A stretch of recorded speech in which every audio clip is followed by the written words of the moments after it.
Hello friends, आज मैं explain करूंगी स्नोफॉल एपिसोड 9 एंड 10। एपिसोड की शुरुआत में हम देखते हैं कि मिस म्यू एक पेड़ की पूजा कर रही होती है।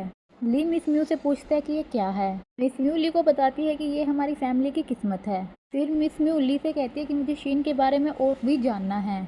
वहीं दूसरी तरफ हम देखते हैं कि शैन मिलान से कहता है कि क्या तुमने पढ़ाई की है। तब मिलान कहती है कि मेरे पेरेंट्स ने कहा है कि मैं अंधी हूँ, मुझे पढ़ाई लिखाई की कोई जरूरत नहीं है, मुझे सिर्फ शादी करने की जरूरत है। तब शैन कहता है कि तुम्हें पढ़ाई करनी चाहिए, इससे तुम सही गलत को समझ सकती हो। मिलान कहती है कि क्या तुम मुझे पढ़ाओगे। तब शैन कहता है कि हाँ। शैन मिलान से पूछता है कि क्या कभी तुमने अपने फ्यूचर के बारे में सोचा है। मिलान कहती है कि नहीं। शैन कहता है कि तुम्हारे पास लाइफ में गोल होना चाहिए जिसके लिए तुम जी सको। मिलान कहती है कि मैं तुम्हारे जैसा बनना चाहती हूँ। शैन मिलान से कहता है कि मैं तुम्हें कितना भी समझा लूं लेकिन तुम नहीं समझोगी। वहीं दूसरी तरफ ली मिस मो को लंच पर चलने के लिए कहता है। मिस म्यू मान जाती है। तभी जीन ली को मिस मो के साथ देख लेती है। ली से बात करने की कोशिश करती है। ली जीन को देखकर जल्दी से वहां से भाग जाता है। जाते हुए जियांग से कहता है कि तुम जीन को संभाल लेना। जीन जियांग से कहती है कि ली किसी और के साथ कैसे घूम सकता है। जियांग जीन से कहता है कि ली किसी केस के सिलसिले में उनसे मिल रहा है। हम देखते हैं कि ली और जियांग मिस म्यू के साथ लंच कर रहे होते हैं। वहीं पास ही में कुछ आदमी जीन के बारे में बात कर रहे होते हैं। कहते हैं कि जीन बहुत ही अमीर है और वो बहुत सुंदर भी है, लेकिन जीन हमेशा ली के पीछे पड़ी रहती है कि ली उसे जरा भी भाव नहीं देता। फिर एक आदमी कहता है कि मैं जीन के साथ डेट पर जाना चाहता हूँ। ली और जैंग को ये सुनकर गुस्सा आता है। ली और जैंग वॉशरूम जाने की बहाना से बाहर आ जाते हैं। वो दोनों मिलकर उन लोगों की खूब पिटाई करते हैं। वापस जाकर फिर से मिस म्यू के साथ बैठ जाते हैं, लेकिन मिस म्यू को इन सब के बारे में पता चल जाता है क्योंकि उसके पास स्पेशल पावर्स हैं। फिर हम देखते हैं कि मिस म्यू की सेक्रेटरी मिस म्यू से कहती है कि आपको ली के साथ इतना ड्रिंक करने नहीं चाहिए थी। अब मिस म्यू कहती है कि ली को शीन के बारे में बहुत कुछ पता है। सेक्रेटरी मिस म्यू से पूछती है कि क्या शैन वही है जिसे हम ढूंढ रहे हैं। तब मिस म्यू कहती है कि मुझे लगता है कि वो वही है। म्यू फैमिली पर एक कर्ज है कि म्यू फैमिली का कोई भी उत्तराधिकारी 30 साल से ज्यादा जिंदा नहीं रह पाएगा।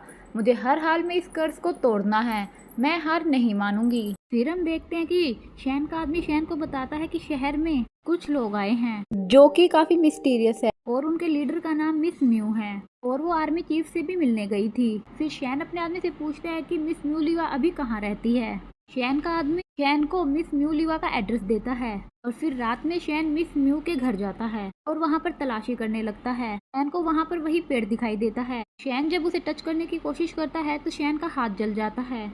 ये देखकर शैन को सोचने लगता है और फिर शैन अपने घर आ जाता है। सोचता है कि जरूर मिस म्यू किसी मकसद से यहाँ पर आई है, जो कोई ना कोई रास्ता तो ढूंढना ही होगा। इसके बाद शैन मिलान के पास जाता है और मिलान से कहता है कि मुझे कुछ दिनों के लिए कहीं जाना होगा। मिलान शैन से कहती है कि मैं भी तुम्हारे साथ चलना चाहती हूँ, लेकिन शैन कहता है कि तुम नहीं चल सकती, ये तुम्हारे लिए सेफ नहीं होगा। मिलान कहती है कि क्या ये सब कुछ ली की वजह से हो रहा है। शैन कहता है कि नहीं, ये ली की वजह से नहीं हो रहा है, आर्मी चीफ ने मेरे लिए किसी और को बुलाया है और हो सकता है कि हमें शहर छोड़कर भी जाना पड़ सकता है। मैंने तुम्हारी मेड को बुला लिया है और तुम उसके साथ घर चली जाना। मिलान शैन से पूछती है कि क्या तुम्हें मेरी हेल्प की कोई जरूरत है। तब शैन कहता है कि मुझे तुम्हारी हेल्प चाहिए। फिर शैन मिलान को घर से निकाल देता है। दोनों लड़ाई करने का नाटक करते हैं। मिलान की मेड मिलान और शैन को समझाने की कोशिश करते हैं, लेकिन वो दोनों नहीं मानते और मिलान अपनी मेड के साथ शैन के घर से चली जाती है।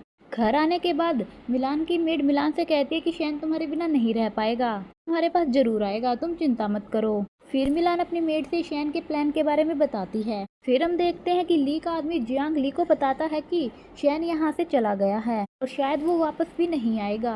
अब ली जियांग से कहता है कि शैन को इस शहर में आए सिर्फ 3 साल ही हुए हैं, मुझे नहीं लगता कि वो इतनी जल्दी यहाँ से चला जाएगा। फिर ली जियांग से मिलान के बारे में पूछता है। जियांग बताता है कि मिलान अपने घर में वापस चली गई है और वो शैन के घर से रोते रोते वहां से निकली थी। इसके बाद ली जियांग से विलियम के बारे में पूछता है। जियांग बताता है कि विलियम को भी इस बारे में कुछ नहीं पता है, यहाँ तक कि उसे तो ये भी नहीं पता है कि शैन यहाँ से जा चुका है। अब कुछ दिन गुजर जाते हैं लेकिन शैन का कुछ भी पता नहीं चलता। ली सुपरिटेंडेंट ची शेंगिन से कहता है कि हमें शैन का कुछ भी पता नहीं चल रहा है। तब ची शेंगिन ली से कहता है कि कुछ भी करो लेकिन शैन का पता लगाओ। मिस म्यू सिर्फ शैन से मिलने यहाँ पर आई है, हमें हर हाल में उसे ढूंढना ही होगा। वहीं दूसरी तरफ हम देखते हैं कि शैन मिस मो से मिलता है। तो वही बूढ़ा आदमी होता है जिससे शैन पहले मिला था और शैन मिस मो से उनके बारे में पूछता है। मिस मो शैन को बताता है कि हमारे पास प्रोफाउंड यंग स्टोन था इसके बाद शैन मिस्टर मो से मिस ल्यूआ के बारे में पूछता है। मिस्टर मो शैन को बताता है कि मिस म्यू फैमिली की 32वीं उत्तराधिकारी है। दूसरी तरफ हम देखते हैं कि ली जियांग के साथ मिलान की मेड पर नजर रखता है, क्योंकि उन्हें शक होता है मिलान और मिलान की मेड को जरूर शैन के बारे में कुछ न कुछ पता होगा। फिर ली मिलान के घर जाता है। मिलान से पूछता है कि शैन कहाँ पर है, लेकिन मिलान कहती है कि मुझे उसके बारे में कुछ भी नहीं पता है। ली कहता है कि झूठ बोलना गलत बात है। मिलान कहती है कि मेरे माँ बाप मुझे छोड़कर चले गए हैं, अब मैं शांति से जीना चाहती हूँ, तुम्हारे और शैन के झगड़े से कोई लेना देना नहीं है। ली मिलान से कहता है कि मुझे पता है कि तुम मुझे फिर से बेवकूफ बनाने की कोशिश कर रही हो, लेकिन मिलान कहती है कि मुझे सच में शैन के बारे में कुछ भी पता नहीं है। तब ली मिलान को थप्पड़ मारने लगता है, लेकिन फिर वो रुक जाता है और अपने आदमी जियांग से कहता है कि मिलान को थप्पड़ मारो। ली के कहने पर जियांग मिलान को थप्पड़ मारता है। फिर ली फिर से मिलान से शैन के बारे में पूछता है, लेकिन मिलान कुछ नहीं बताती। तब ली के कहने पर जियांग फिर से मिलान को थप्पड़ मारने लगता है, लेकिन तभी मेड ली को रोक देती है और कहती है कि मिलान को शैन के बारे में कुछ भी नहीं पता है कि वो कहाँ गया है, लेकिन शैन मिलान से मिलने आने वाला है। ली मिलान से कहता है कि हम साथ मिलकर शैन का वेट करेंगे। इसके बाद हम देखते हैं कि शैन मिलान के घर आता है और वहाँ पर सारी लाइट्स ऑफ होती है। शैन को सब देखकर लगता है कि जरूर यहाँ कुछ ना कुछ गड़बड़ है। तभी मिस म्यू के शैडो वॉरियर शैन पर अटैक करते हैं, लेकिन शैन सभी को पछाड़ देता है। तभी शैन की नजर एक पिंजरे पर पड़ती है। ली सामने आता है और पिंजरे पर से कपड़ा हटाता है जिसके अंदर मिलान होती है। ली शैन से कहता है कि हमारी बात मान लो, नहीं तो मिलान जिंदा नहीं बचेगी। शैन ली से कहता है कि मिलान को छोड़ दो, मैं तुम्हारे साथ कोऑपरेट करने को तैयार हूँ, और फिर शैन अपनी तलवार को नीचे फेंक देता है। इसके बाद हम देखते हैं कि शैन को जेल में बंद कर दिया जाता है। अब शैन ली से कहता है कि फाइनली तुमने मुझे पकड़ ही लिया। ली शैन से कहता है कि मुझे लगता था कि तुम इस शहर में वापस नहीं आओगे। शैन ली से कहता है कि मैं कैसे वापस नहीं आता, इस शहर में तुम जो हो। उसके बाद ली शैन से कहता है कि मेरा मन कर रहा है कि मैं आज पार्टी करूं। तभी ली कहता है कि मैं तो भूल ही गया था कि तुम खाना नहीं खाते, लेकिन मुझे खाना खाना पड़ता है। उसके बाद ली वहां से चला जाता है। एंड जब गेट को हाथ लगाता है तो महसूस करता है कि गेट में करंट है। दूसरी तरफ हम देखते हैं कि मिलान के घर के बाहर बहुत सारे पुलिस ऑफिसर होते हैं जो कि मिलान पर नजर रख रहे होते हैं। इसके बाद हम देखते हैं कि मिस म्यू ली से कहती है कि तुमने फाइनली शैन को पकड़ ही लिया। ली कहता है कि ये सब आपके आदमियों की हेल्प से हुआ है, लेकिन फिर ली मिस म्यू से कहता है कि लेकिन हमें अभी भी शैन के बारे में कुछ भी पता नहीं है। तब मिस म्यू कहती है कि तुम चिंता मत करो, मैं सब कुछ पता कर लूंगी, मैंने अब्रॉड में पढ़ाई की है। फिर मिस म्यू शैन से मिलने आती है और शैन से कहती है कि मैंने तुम्हारे बारे में बहुत कुछ सुना है। वहीं दूसरी तरफ मिलान घर से भागने की कोशिश करती है, लेकिन वो पकड़ी जाती है। मिलान को बांध दिया जाता है। फिर मिलान से कहता है कि तुम अंधी होने के बाद भी भागने की कोशिश कर रही थी। तब मिलान कहती है कि मैं ली से मिलने जा रही थी, और फिर ली को बताया जाता है कि मिलान आपसे मिलना चाहती है। ली मिलान से मिलने आता है। मिलान ली से कहती है कि प्लीज शैन को छोड़ दो, मेरे ऊपर एक एहसान कर दो। ली कहता है कि मैं उसे नहीं छोड़ूंगा। तब मिलान कहती है कि क्या तुम उसे मार दोगे। ली कहता है कि तुम ये सब क्यों पूछ रही हो, क्या तुम्हें शैन की चिंता है। मिलान कहती है कि हाँ, मुझे उसकी परवाह है, शैन एक अच्छा आदमी है, उसने मेरी हेल्प की है। ली मिलान से कहता है कि तुम पागल हो, वैसे भी कुछ भी मेरे हाथ में नहीं है। फिर ली वहां से चला जाता है। दूसरी तरफ शैन जेल के दरवाजे को छूता है और उसे तेज करंट लगता है। ये देखकर ली का आदमी जियांग शैन से कहता है कि तुम फालतू की कोशिश करना बंद कर दो, तुम यहाँ से भाग नहीं सकते। दूसरी तरफ ली और मिस म्यू शैन पर नजर रख रहे होते हैं, लेकिन शैन कुछ भी नहीं करता और वो जाकर लेट जाता है। देखकर ली मिस म्यू से कहता है कि शैन तो कुछ भी नहीं कर रहा है। तब मिस म्यू कहती है कि तुम चिंता मत करो, आज रात हम दूसरा प्लान फॉलो करेंगे। ये सब शैन सुन लेता है और सोचता है कि मुझे आज रात ही यहाँ से भागना होगा। और फिर शैन रात को वहाँ से भागने की कोशिश करता है और बहुत सारे पुलिस ऑफिसर्स को मारने लगता है, और लोगों को मारते हुए शैन थोड़ा बेकाबू हो जाता है। मिस म्यू ली के साथ ऊपर से ये सब कुछ देख रही होती है। हमें पता चलता है कि ये सब मिस म्यू का प्लान है। फिर शैन पर गोलियां चलाई जाती है, लेकिन शैन को कुछ भी नहीं होता। लेकिन शैन उन पर वार करके उन्हें मार देता है। बाहर जी शेंगिन अपने आदमियों के साथ तैयार खड़ा होता है। ऐसे ही शैन बाहर आने लगता है। जी शेंगिन के ऑफिसर शैन पर अटैक करते हैं और बहुत सारी गोलियां मारते हैं, लेकिन शैन वहां से गायब हो जाता है। जी शेंगिन शैन को ढूंढते हुए अपने आदमियों के साथ अंदर आता है। वहीं शैन जी शेंगिन के आदमियों को मार रहा होता है। एक आदमी का खून शैन के मुंह में आ जाता है। इसके बाद शैन अपना कंट्रोल खोने लगता है और वो हवा में लटकने लगता है।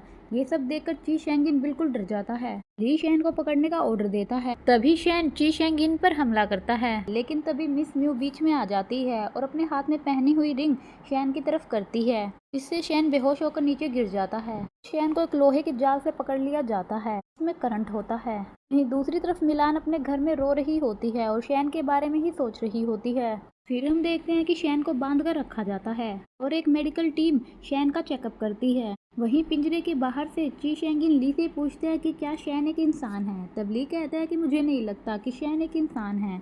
फिर ची शेंगिन ली से पूछता है कि तुम्हें क्या लगता है कि शैन एक डेमन है। तब ली कहता है कि नहीं, वो डेमन नहीं हो सकता क्योंकि वो एक न्यूज़पेपर कंपनी का ओनर है। फिर डॉक्टर शैन को चेक करते हैं और शैन के बारे में बताते हैं। शैन की बॉडी पर कोई भी घाव नहीं है, उसकी बॉडी पर सिर्फ खून है। ची शेंगिन ली से पूछता है कि क्या शैन की कोई फैमिली है। तब ली कहता है कि मुझे नहीं पता। ची शेंगिन कहता है कि कुछ तो गड़बड़ है क्योंकि नॉर्मल इंसान तो अब तक मर चुका होता, शैन अभी भी जिंदा है, ये सब के लिए खतरा हो सकता है। तुम जल्दी से जल्दी शैन के बारे में सब कुछ पता करो। फिर हम देखते हैं कि शैन को होश आ जाता है। शैन का मुंह और हाथ पैर सब कुछ बांध दिया जाता है। शैन ली से बात करने के लिए ली को नीचे आने का इशारा करता है। ली जियांग को नीचे भेजता है। शैन जियांग से कहता है कि मैं तुम्हारे साथ कोऑपरेट करने को तैयार हूँ। इसके बाद ली शैन से बात करता है। ली शैन से कहता है कि क्या तुम्हें पता है कि कुछ देर पहले तुम कैसे लग रहे थे, तुमने बहुत सारे लोगों की जान ली है। अब शैन के हाथ को खोल दिया जाता है। फिर शैन अपने आप को चद्दर से छुपा लेता है। शैन खुद को चद्दर से ढककर रोने लगता है, सोचता है कि आज मैंने बहुत सारे लोगों की जान ली है और मैंने अपने ही रूल को तोड़ दिया है। और यहीं पर यह एपिसोड खत्म हो जाता है। अगर आपको ये एपिसोड पसंद आया हो तो मेरे चैनल को सब्सक्राइब कीजिए और वीडियो को लाइक कीजिए। Thank you.